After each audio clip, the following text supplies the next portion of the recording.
Blessed are the peacekeepers, the champions of the just. Blessed are the righteous, the lights in the shadow. In their blood, the Maker's will is written. Is that what you want from us? Blood? To die so that your will is done? Is death your only blessing?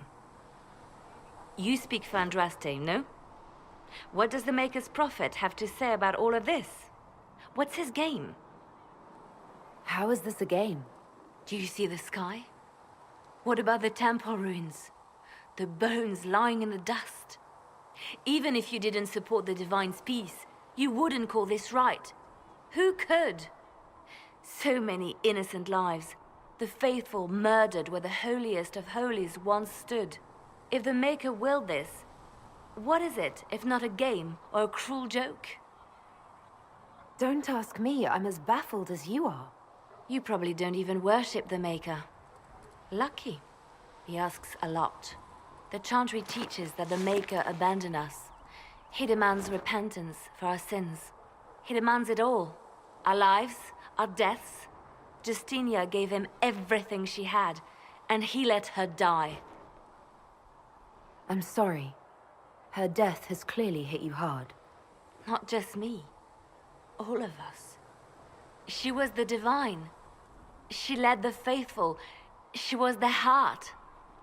If the Maker doesn't intervene to save the best of his servants, what good is he? I used to believe I was chosen, just as some say you are.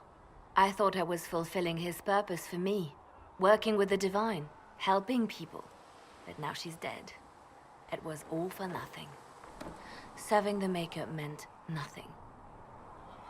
Maybe you have another purpose. I could help you find it.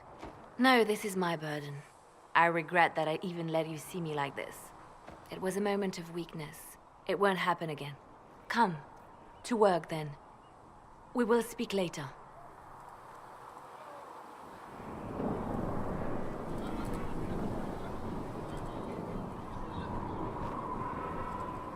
So it's true. Butler has stand on us. I hope my hunch was wrong. You knew him well? Not as well as I thought. Show me the reports. There were so many questions surrounding Faria's death. Did he think we wouldn't notice? He's killed Faria, one of my best agents, and knows where the others are. You know what must be done. Make it clean. Painless if you can. We were friends once. Wait! What are you doing? He betrayed us. He murdered my agent. And you'd kill him, just like that. You find fault with my decision? We can't solve our problems with murder. And what would you suggest? Leave him be. Butler's betrayal put our agents in danger. I condemned one man to save dozens. I may not like what I do, but it must be done. I cannot afford the luxury of ideals at a time like this. Now is precisely the time for ideals. You feel very strongly about this. Very well. I will think of another way to deal with this man. Apprehend Butler, but see that he lives. Now, if you're happy, I have more work to do.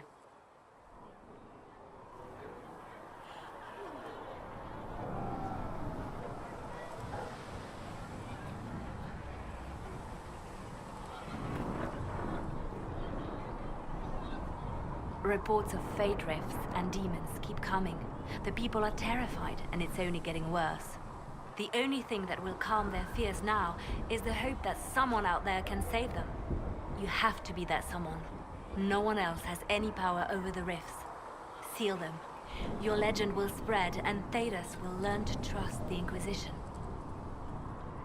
Why do you want me to seek out the rebel mages? Why do you care? I've known mages. Some of them were better people than me.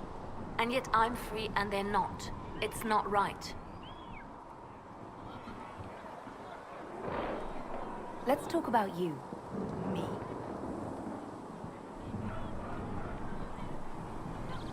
What did you do before you worked for the Divine? I was a bard, an Orlesian spy for many years. For a time I also served a small cloister in Lothering. After the Blight, the Divine called on me to oversee her personal network. Can you teach me to be a bard? Being a bard is so much more than being a spy. It involves a keen understanding of politics, the ebb and flow of influence, the great game. The bard's is an intricate dance where a smile can be sharper than any dagger. The best way to learn is to immerse yourself in it. Perhaps when this is all over, I'll teach you. Bards tell tales. I bet you tell some good ones. There are plenty of tales in the library. Perhaps you should look for them there. I should leave you to your work. We can always talk later. I'm listening.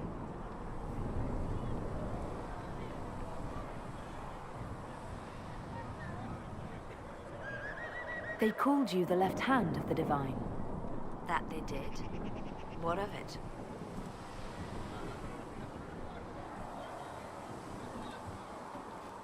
What exactly does the left hand of the Divine do?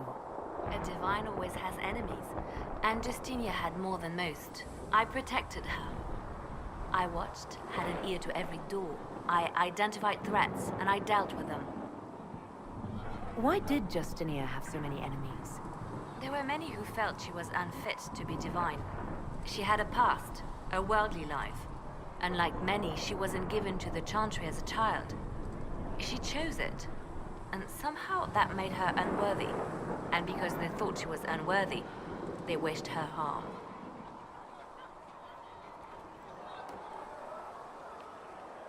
It sounds like you did some unscrupulous things as the left hand. Perhaps, but wouldn't you do anything to protect what you love?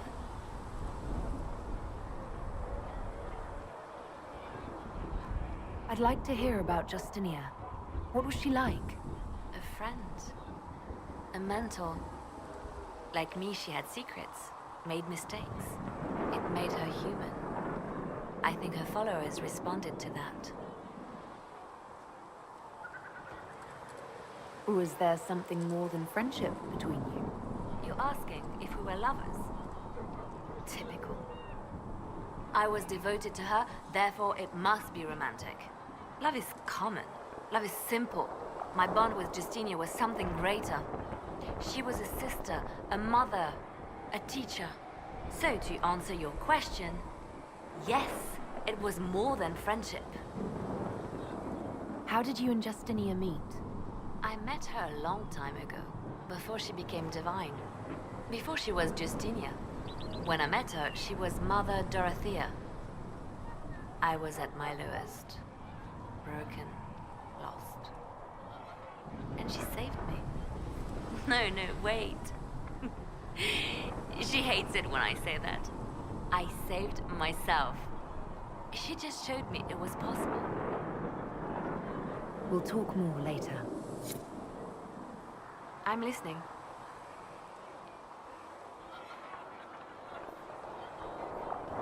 They called you the left hand of the Divine. That they did? What of it? What is the point of an Inquisition? Justinia would have started the Inquisition if the Divine Conclave failed to restore peace.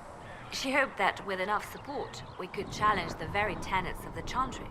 She wanted the Chantry to treat the mages fairly. But sometimes I wonder, why stop at mages? The Chantry has committed many injustices. If we're going to change it, why not change the whole thing? It's just a thought. None of this will be possible if we fail. I'm sorry she didn't live to see the Inquisition. So am I. I could use the left hand of the Divine at my side out there. Every agent out in the world is my eyes, my ears, my blade. Wherever my people are, I am also. Coming with you, leaving my post, would blind and bound me. Do you see? We'll talk more later. Yes?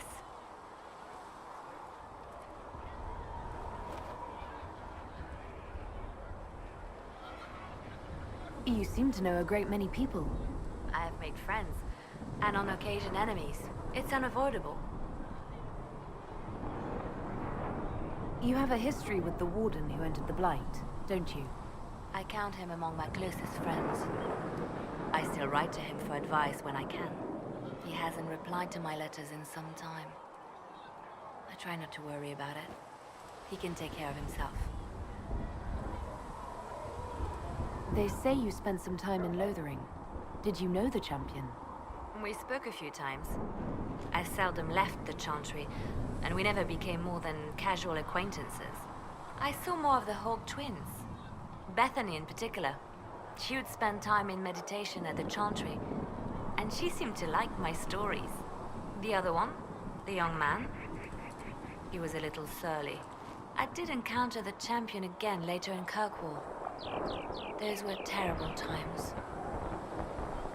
Was this when the Chantry was destroyed? No, that happened later. But even then, the news coming out of Kirkwall was disheartening. There were some in Val Royeaux who wanted the Divine to declare an exalted march on Kirkwall. Justina sent me there to see if that could be avoided, to gather evidence to calm those agitating for war. I guess it didn't matter in the end. We can continue this conversation later. You know where I am.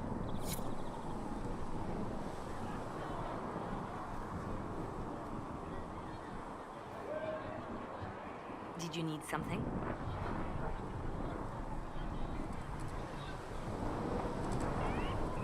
You seem to know a great many people.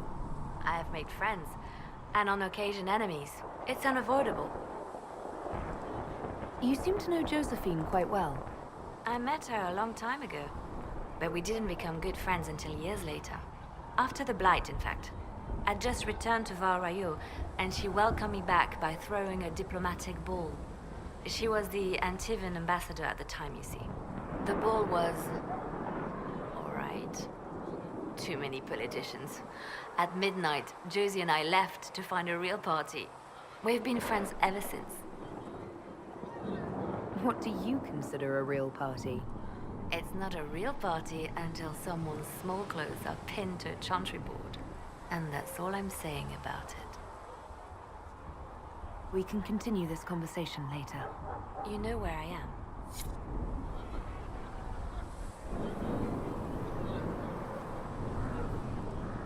Did you need something? Anything I should know?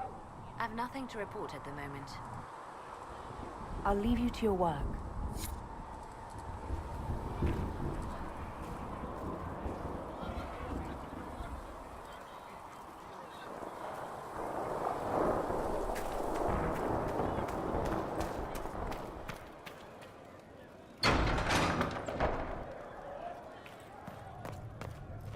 When there was no sky, Maker, you were the sky.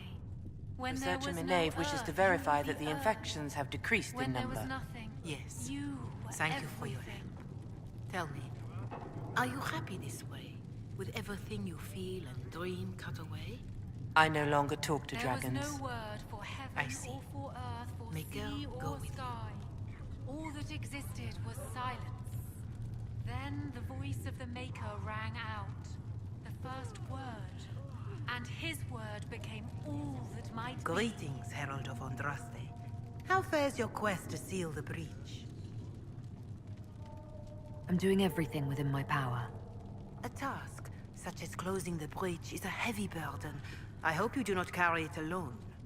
We remember Andraste, but Andraste did not carry the Chant of Light alone. She had generals, advisors, and though it is considered heresy to say it, she had the aid of the elf Chartan. Do everything within your power, but remember those who would help you.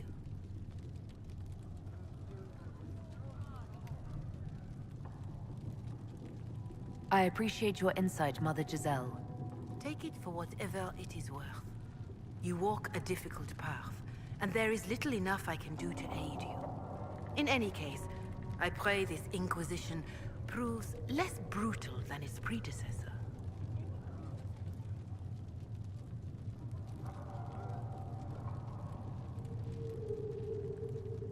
Growing up Dalish, I heard little about your chantry. Can you tell me about it?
Of course.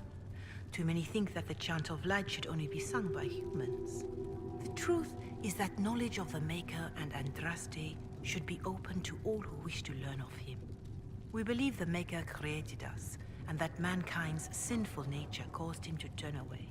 With Andraste's blessing, the Maker will forgive mankind once the Chant of Light is sung from all corners of this world.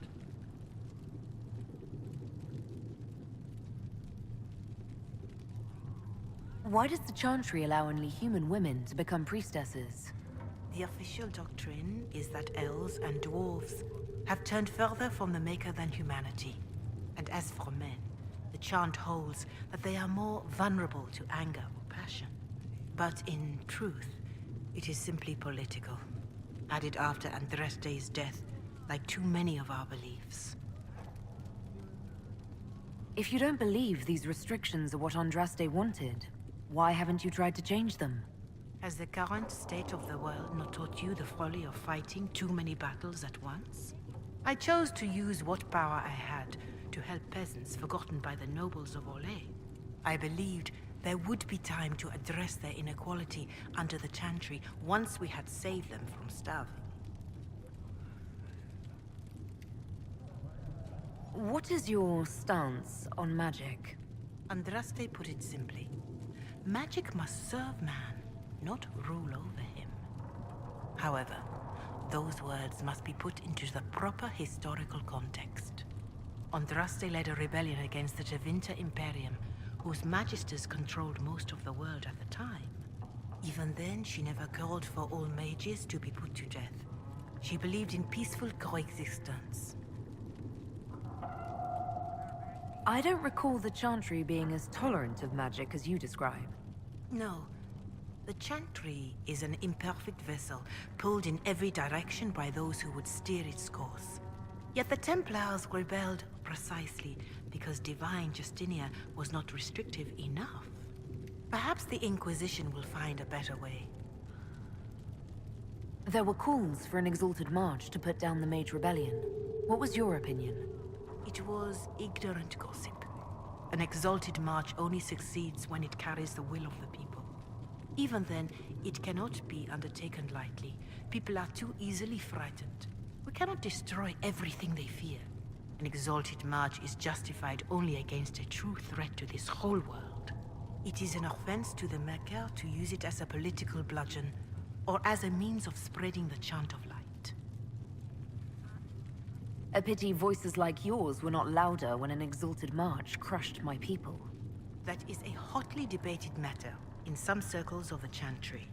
Your people had conquered Mont-Semard and threatened Valreo itself. They were not helpless victims. But even then, Orlais was the only nation to provide troops. It was hardly an exalted march of all the faithful. The Maker wishes his world to spread by example, not by war. We win no converts with blood. Farewell, revered mother. Maker go with you. Greetings, Herald of Andraste.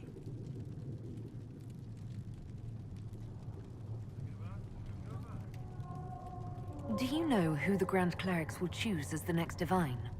It is a difficult decision. All the obvious candidates perished with Divine Justinia at the Conclave. The Grand Clerics are terrified of the Inquisition. They will not decide soon, and I fear they will not decide wisely. Whoever is chosen needs the Inquisition's support. No one else seems likely to seal the breach.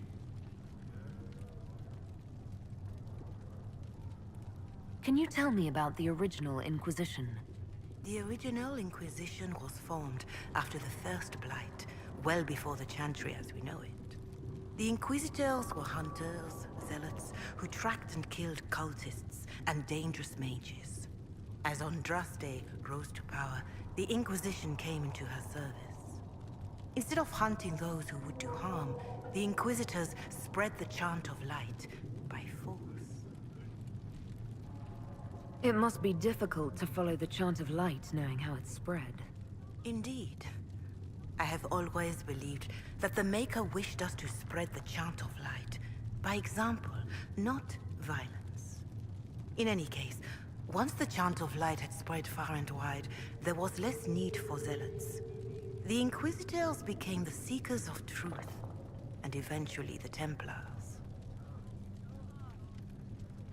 This is a dark chapter of history for the Divine to revisit. Do you know what impresses me most about the original Inquisition?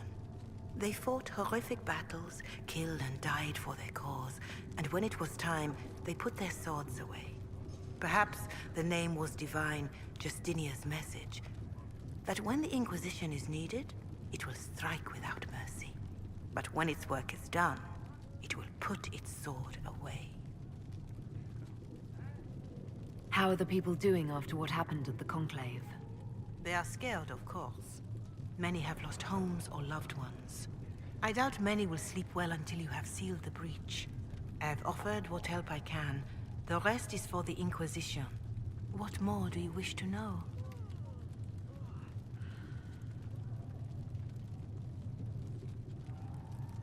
What are you doing to help these people? My sisters and I have been tending to the injured as best we are able. Some refugees come with food, while others arrive empty-handed. I have helped ensure that all have enough to eat. Beyond that, many simply wish the familiar comfort of the Chant of Light. It is little enough work to offer some comfort to those in pain. How are the villagers in Haven doing? They are terrified. Many of them came here because the war between the Mages and the Templars destroyed their homes. In their minds, the death of a divine has destroyed any chance of peace. To that, add the breach. Farmers have fled their fields. If we do not restore order, half of Thedas may starve. Do you have information on people elsewhere? The refugees in the hinterlands are desperate. Without help, starvation or war will claim many lives. Villagers in Crestwood are besieged by their own dead. They have sent word begging for assistance. People are vanishing in the hills of Emprise de Lyon. It may be demons or something worse, but they are terrified. More than that I cannot say. It is a chaotic time for all in Olay and Ferelden. Farewell, revered mother. Make her go with you. Greetings, Herald of Andraste. Is there anything I can do to help you or your people? My healers would benefit from more supplies. We have run short of even common goods with so many wounded. If you could deliver this list and the items on it to Quartermaster Thren, she could get us what we need. It may not seem like much, but it would enable my healers to save many lives. Farewell, revered mother. Make her go with you.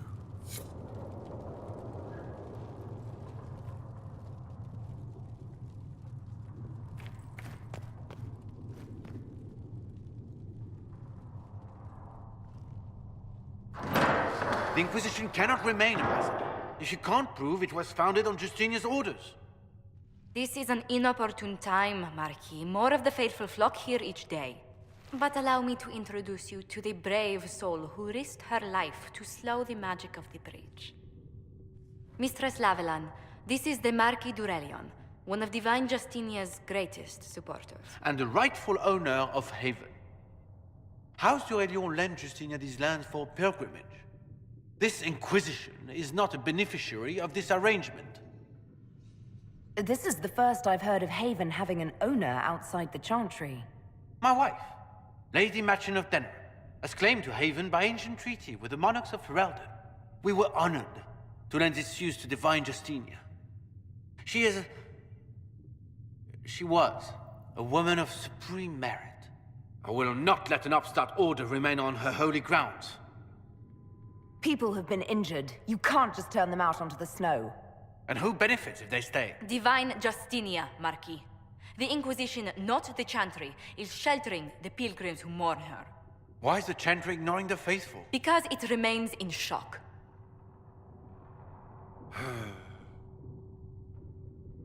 We face a dark time, Your Grace.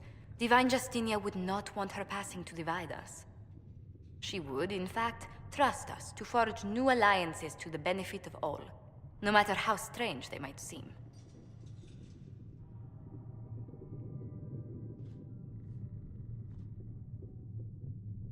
I'll think on it, Lady Montilyet. The Inquisition might stay in the meanwhile.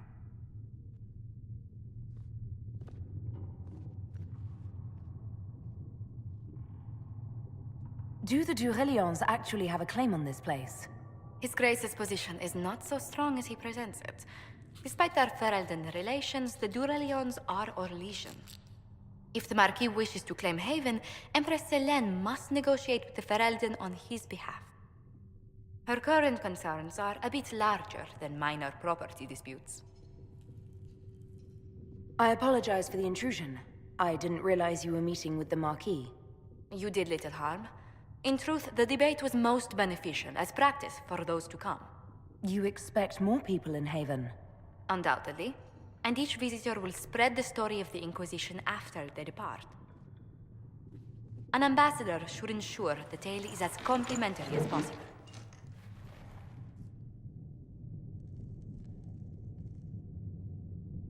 May I ask, what brought you to work for the Inquisition?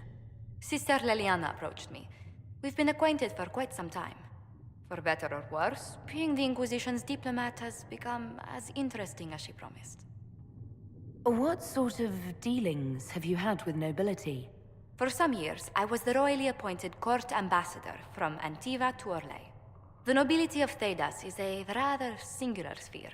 Those I'm not acquainted with, I know through reputation.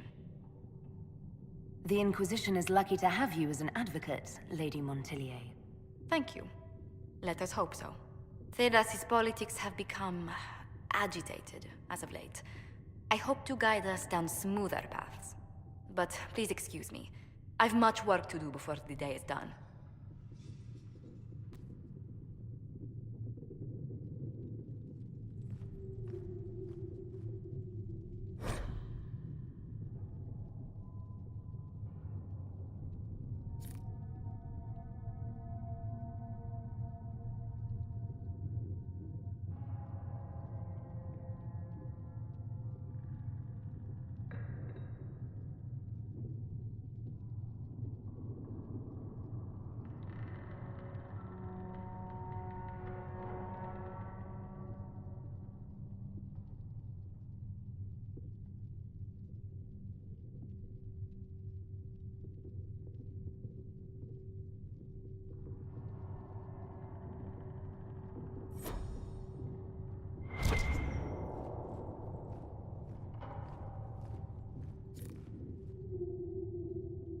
You're the Herald.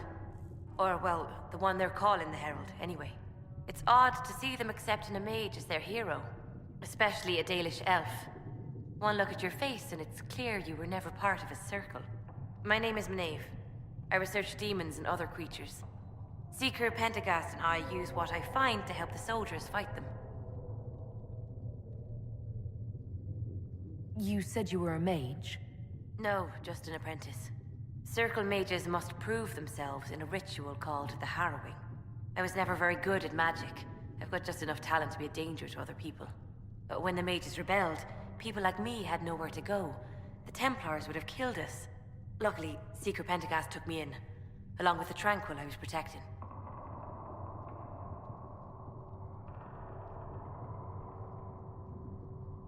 You said that you were keeping some of the Tranquil safe.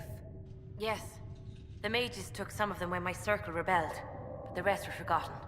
Most circle mages look down on the Tranquil, or try to pretend they don't exist. They don't have any emotions. They can barely take care of themselves, can't defend themselves at all. It's a shame. I like them better than most people. I'm glad they have someone who cares about them. They deserve better. They're polite, they're rational, and they'll never get angry at you. When they study, they have a focus no normal person could ever match. But the Templars, even some of the mages, mistreated them just because they could. The Tranquil never fought back. If not for that, I don't know. Doesn't really matter now. I'm surprised that even an apprentice mage wouldn't join the rebellion. I don't like using magic to fight. I'm not good at it either. I like studying. I liked performing rituals that helped us unlock the secrets of the Veil. I liked having the Templars around to keep us safe. You might have done well among the Dalish. Our mages are encouraged to study safely. Fenrir will take the Dalish. Don't let my lack of Valisline fool you, Lethline. I was a proud member of my clan until my magic manifested. You know what happens when they have too many mages. They gave me a pack and sent me into the woods to find my own life. I was 7 years old. I'm so sorry. I stumbled into a village, starving and cold a few weeks later. I started using magic to scare predators away. The villagers saw me make fire in my fist. They were terrified and wanted to kill me. Templars saved me from them. They gave me food and clothes and took me to the Circle.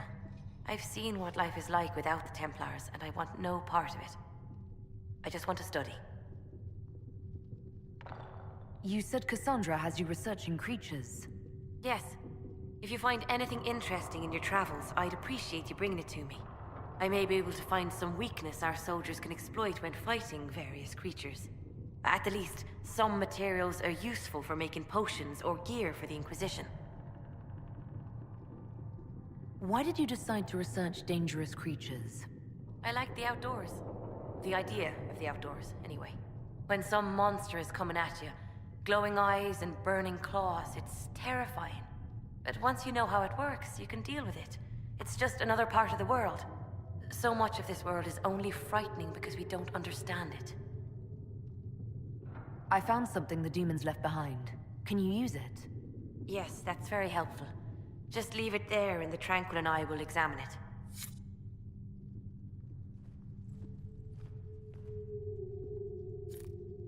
Yes. Good.